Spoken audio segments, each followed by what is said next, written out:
انہوں نے کوئی بیان نہیں کیا، تقریر نہیں کی، تو پلیٹ صاحب کا تقسیم نہیں کرایا، کوئی وہاں عراق میں رہ کر کوئی کتاب نہیں لکھی وضو کے طریقے پر اور چھپا کر وہاں تقسیم کرا دی، اور کہ لو وضو کا طریقہ سیکھ لو، فرمایا لوٹے میں پانی لاؤ، مجھے اونچی جگہ بٹھاؤ، میں بیٹھ کر میں وضو کر کے دکھلاتا ہوں کہ میں اللہ کے نبی کو وضو کرتے ہوئے کیسے دیکھا۔ یہ طریقہ ہے، یہ طریقہ تھا تعلیم دینے کا۔ تعلیم کتاب سے نہیں دی جاتی تھی، عوام کو تعلیم کتاب سے نہیں دی جاتی تھی، کتاب تو علماء کے لیے ہوتی تھی، اور وہ کتاب سے عمل کو سمجھ کر خود عمل کر کے دکھلاتے تھے۔ یہ طریقہ تعلیم کا مسنون ہے، یہی طریقہ مؤثر ہے، یہی طریقہ قابل اعتبار و اعتماد کہا جا سکتا ہے۔ میں بالکل آپ سے بے تکلف عرض کر رہا ہوں، اس طرح ہمیں مسائل کا علم۔ اگلی بات یہ ہے میرے دوستو عزیزو، علم بھی حاصل ہو گیا، عمل کا طریقہ بھی آ گیا، مگر ذکر کا اہتمام نہیں ہے۔ جو آدمی ذکر نہیں کرے گا اسے بے شک علم ہو دین کا، وہ اس اندھے کی طرح ہے جس کی آنکھوں میں روشنی نہ ہو۔ کیا کرے گا، کہاں جائے گا؟ جو آدمی جانتا ہے لیکن اندھا ہے، ایک قدم نہیں اٹھا سکتا۔ آدمی کو معلوم ہے اپنے گھر کا نقشہ معلوم ہے، اچانک لائٹ چلی جائے یہ گھر میں کھڑا رہ جائے گا، ایک قدم نہیں ہلا سکتا، جس کی جاؤں نہیں آ رہا، کمرہ کدھر ہے، دروازہ کدھر ہے، اندھیرے میں خبر نہیں۔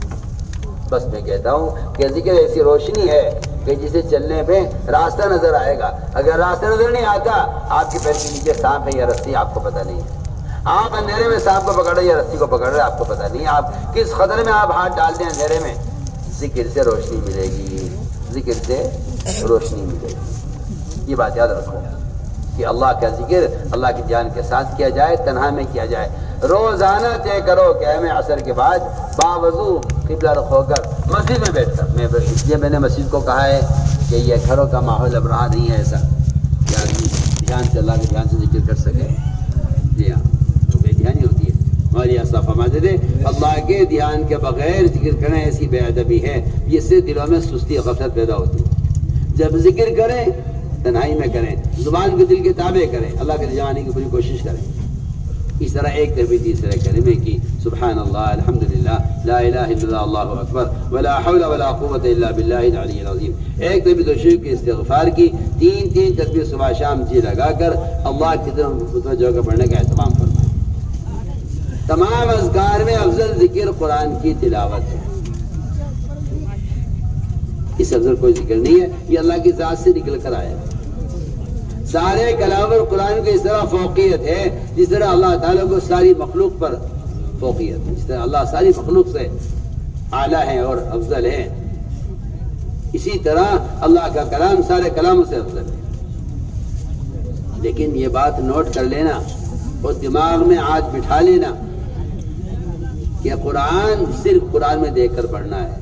ہمارے ہاں موبائل میں قرآن کے پڑھنے رکھنے کی قطعاً کوئی گنجائش نہیں ہے۔ یہ قرآن کی توہین ہے، قرآن کی بے حرمتی ہے، قرآن کی بے ادبی ہے، قرآن کی تعظیم کے خدا کی قسم قطعاً خلاف ہے۔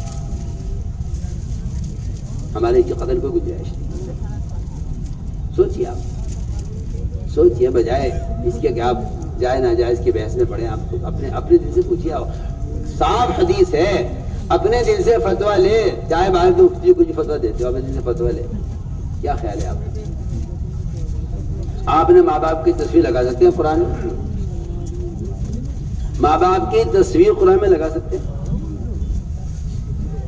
خدا نہ کرے نعوذ باللہ، ماں باپ کی تصویر سوچیے آپ، ماں باپ کی تصویر قرآن میں لگا سکتے ہو؟ اور ادھر دیکھو نا میں کیا کہہ رہا، لگا سکتے ہیں؟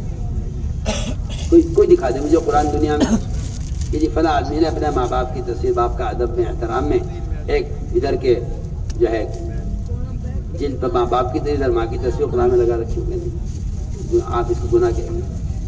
اور سینکڑوں ننگی تصویروں میں، گندی فلموں میں آپ قرآن رکھے ہوئے ہیں، اس کا آپ کو کوئی ہوش نہیں ہے، اس میں کیا رہے؟ سوچیے، مجھے ایک سال موبائل دکھا ہے، میں کوئی خیری باتیں نہیں کرتا، مجھے موبائل دکھلایا، آدھے موبائل پر سورہ فاتحہ تھی، آدھے موبائل پر ایک ننگی تصویر لڑکی کی، کہ جی دیکھ لیجیے یہ حالت ہے، اور یہ کوئی چھپی بات نہیں ہے، میں آپ سے کہہ رہا ہوں، میں کوئی جھوٹی بول رہا ہوں۔ سوچیے آپ جانتے ہیں، موبائل استعمال کرنے والے جانتے ہیں کہ ہر چیز میں آتی رہے گی، کس نے دکھلایا مجھے بھیجنے کے لیے؟ یہ آدھے اسکرین پر سورہ فاتحہ ہے، آدھی اسکرین پر آگے ایک ننگی لڑکی کی تصویر آ رہی ہے. بتائیے آپ کہتے ہیں کوئی حرج نہیں، آپ کہتے ہیں اسے مت روکو.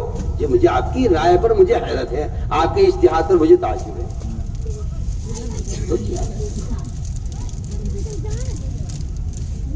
ذکر تبتل چاہتا ہے جائز چیزوں سے، بیوی کو، بچوں کو، ماں باپ کو، سب کو چھوڑ کر آج جب ذکر کریں اللہ کے ساتھ تنہا ہو جائیں. بتائیے آپ جب جائز چیزوں